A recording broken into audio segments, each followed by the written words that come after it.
This is Hidden Killers Live with Tony Bruschi, Stacey Cole, and Todd Michaels. Well, there's one thing that we've learned in the last week or two since Donna Adelson has been convicted. You're really wondering what's going to happen to Wendy next. That seems to be the big question that a lot of people are asking. And, obviously, we don't know the answer to that. Wendy is innocent as of right now. She's never been charged with anything. But when we look back at the testimony that she gave in Mom's trial, and we look back at the testimony that her ex-boyfriend, Jeff Lacasse, gave at this last trial, certainly eyebrows are raised. And then you remember, there was other trials. There was Charlie's trial. There was the Sigfredo Garcia Megbana trial. And then there was, of course, also police interviews and such with these specific characters. Interviews that took place all the way back in 2013, 2014, 2015, on the stand testimony that took place in those years, more than a decade ago. And I don't know about you, but I don't remember a whole lot from 10 years ago in super detail. Maybe some pieces, maybe not exactly court testimony. So I think might be time that we take a look back. We take a look back at all those little nuggets of testimony, all those little pieces, and start trying to put more pieces together and go, oh, I forgot about that.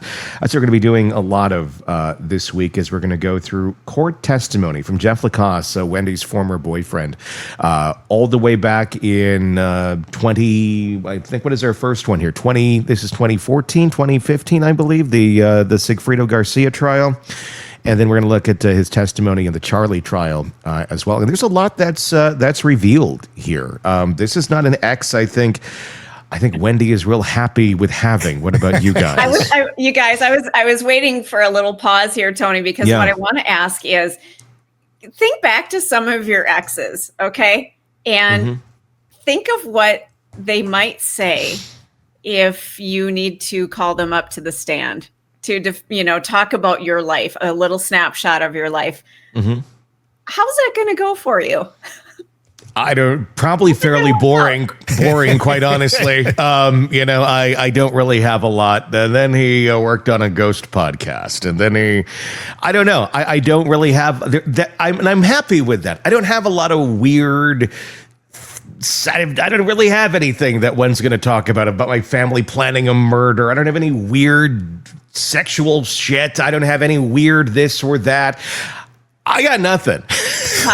But I think the interesting thing would be, what's their view of it? Because that's your view of you, and especially how you broke up. Yeah, right. I mean, are they pissed at you and they've got a little vendetta and they're just going to reveal every horrible thing that you ever did? If they're going to be mad that I have kitten wallpaper all over the bedroom, that I like to sometimes dress as a wallaby, and I like to wear claws of a honey badger when I go to bed. But that's just to get me to go to sleep. That's my sleeping routine. That's what I do. We all have one.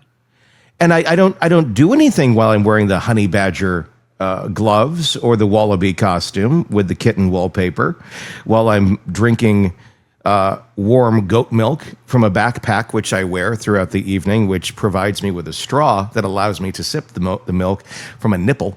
But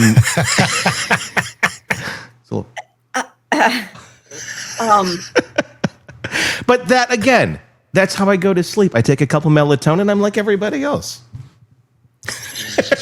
But again, I've got nothing.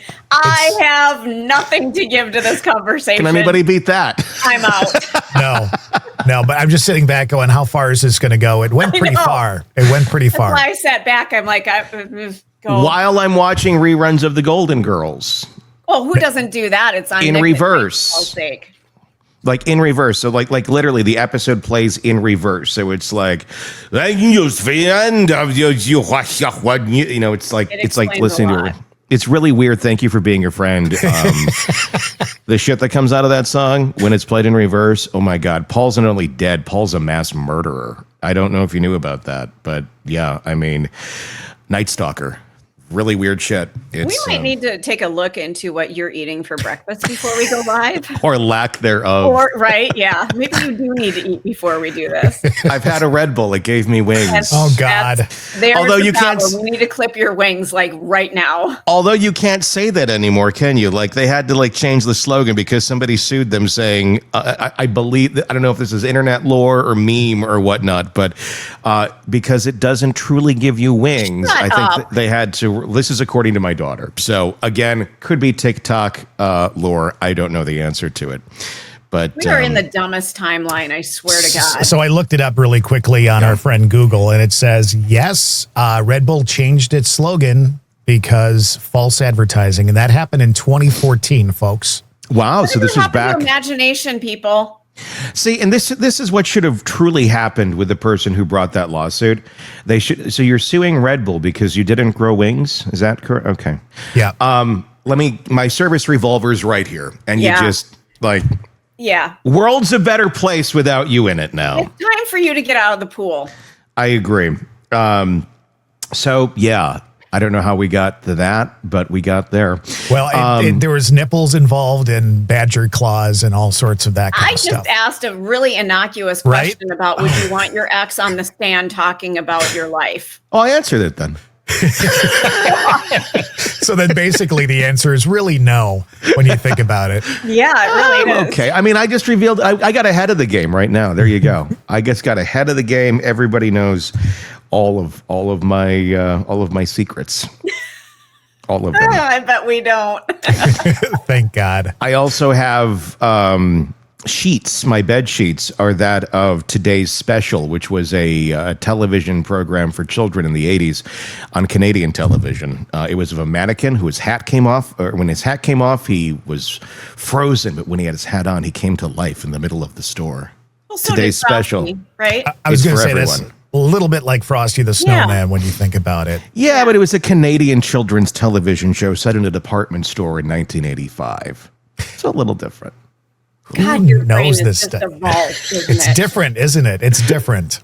It was different. I actually that was brought up this weekend. Me and my girlfriend were talking about childhood shows, and she's like, remember that one that you talked, like, yeah. She's like, it was like a fever dream. I kind of remember it too. I'm like, yeah, it was. It was a very weird show. But yeah. So obviously, yeah, I got none of that. There wouldn't be a whole lot of, it would be boring. It really would be. I don't know what, I mean, I don't know. I really don't know. I think I've probably have an ex that I'd end up in prison. I'd be like, you know what? Don't put him on the stand. I'll just, here, cuff me. Let's go. There'd be a lot of testimony about cats. Yes. Wow. Yeah. Yeah. Yeah. What do you do? There would be. Todd? I kind of did the same thing you did, Tony, which was, I'm not that bad. I still get along with everybody. Everything seems fine. But then it's like, well, do I really want to know what they really think of me? Probably not. Yeah, I don't know. Probably not, I think is the answer. Yeah. Most of us would have, but it's because we have our own thoughts. But clearly the Adelsons are not very good at understanding what people think of them when they're right in front of them, when they're like interacting with them on a regular basis. And that's the problem with narcissism is there is no... it's like your glasses are off completely and you have really bad vision. So there isn't, there's not a lot of seeing the obvious in front of you. We're going to start going through some of the testimony here from Jeff Lacasse, and this is from the Sigfrido Garcia, Catherine Magbanua, Magma Shishwa. I've heard everybody say the name differently now, but I'm going to stick with Magbanua. I don't know if I'm saying it right or not. I think that's how they pronounced it. Magbanua? Magbanua, I think, might be more tech. I think that's how Georgia is saying Magbanua, but I've heard it every which way. So I'm going to go with Georgia probably being right on this, but I'm probably not going to remember how to say it correctly. So this is from way back when, and we'll just roll it and we'll start discussing and we'll start breaking down the testimony and what it says about Wendy and their relationship and what Jeff knew or didn't know according to him. Let's take a look. Sir, please introduce yourself and spell your first and last name. Yeah, I'm Jeffrey Lacasse, Jeffrey. Excuse me. Last name spelled Lacasse. How are you employed, Mr. Lacasse? I'm employed at Florida State University as an associate professor. All right. What about back in 2014? I was an assistant professor at Florida State University. All right. And did you have a relationship with Wendi Adelson? I did. What type of relationship was that? We started dating in the fall of 2013. She became my girlfriend around March of 2014. And when did that relationship end? July of 2014. And when the breakup occurred, was there a big argument that occurred that precipitated the breakup? We had a argument in late June. She went to South Florida for a couple of weeks, and when she came back, we tried to make things work, and it didn't really work. She sort of cut off contact. All right. And during that argument when she went to South Florida, was she in South Florida on July 1st? I believe she was. I dropped her off at her house on June 29th, I believe. Okay. And during the course of your relationship with Ms. Adelson, did you ever meet her family? I did. Who did you meet? I met her brother. We went to South Florida for alternative spring break, went to Immokalee, and I had dinner with her brother. And I met her mother at her house just very briefly, maybe 10, 15 minutes at dinner. And when I would pick her up and the kids were there with the grandparents, I would have just a couple moments interaction with them. I didn't have a lot of contact. Okay. And what about Catherine McVanoa? Did you ever have an occasion to meet her? Yeah, I went to dinner with her. I believe it was on March 11th when we went over there to meet Charlie. Okay. So who was present at that meal on March 11th? And that's 2014? That's correct. It was myself, Wendi Adelson, Charlie, and Katie. Charles Adelson. Charles Adelson and Catherine McVanoa. Thank you. What about Sigfredo Garcia? Did you ever have an occasion to meet him? I did not. I've never met him. Was Ms. Adelson very close to her parents and her brother Charlie? Extremely close. I want to ask you about June 4th, 2014. Do you recall an event that occurred that day that was unusual? Yeah, I remember a couple of unusual occurrences on June 4th. Could you tell us about that, please? Yeah, I had met Ms. Adelson at the Red Eye Coffee Shop in Midtown for a coffee about 1 or 2 o'clock in the afternoon. We were going to talk about our relationship a little bit. And she canceled a trip we had planned to California to visit my parents, which was scheduled for July 11th to 17th. All right. And was she acting strangely that night? Yeah, that night, she was a nervous wreck to the point, I couldn't put my finger on why at the time, to the point where she lived kind of way up Centerville and there was no convenience stores or anything close. And I actually took about 35 minutes and drove to a convenience store to get her Pepto-Bismol because she was such a nervous wreck and had a real nervous stomach that evening. Okay. And did she ever tell you what the problem was? No, she's very nonspecific about it. Were you aware during the course of your relationship with Ms. Adelson about her efforts to relocate to South Florida with the children? I certainly was. All right. And were you in her life when she learned that the court was not going to permit her to take the children to South Florida? Our first date was September 27th, 2013. So that was a topic of conversation on our first couple of dates, but it was in the past when we discussed it. All right. And was Ms. Adelson happy about the fact that she was not able to relocate? No, she was quite bitter about it, actually. It was, as I said, a topic that came up, that tone came up on those first 2 dates. All right. Did she make any statements to you in reference to her brother considering options to take care of this problem with her not being able to relocate? Yes, she did. Good. All right, Mr. Lacasse, when we broke, we were talking about statements made to you by Wendi Adelson about her brother considering options to take care of her relocation problem. What, if any, statements did she tell you to that effect? Yes, ma'am. On July 13th, 2014, Wendy and I were speaking, and she asked me if she could share something with me confidentially. I told her sure. She said that Charlie had explored all options to take care of the problem and that he had looked into having Professor Markell killed.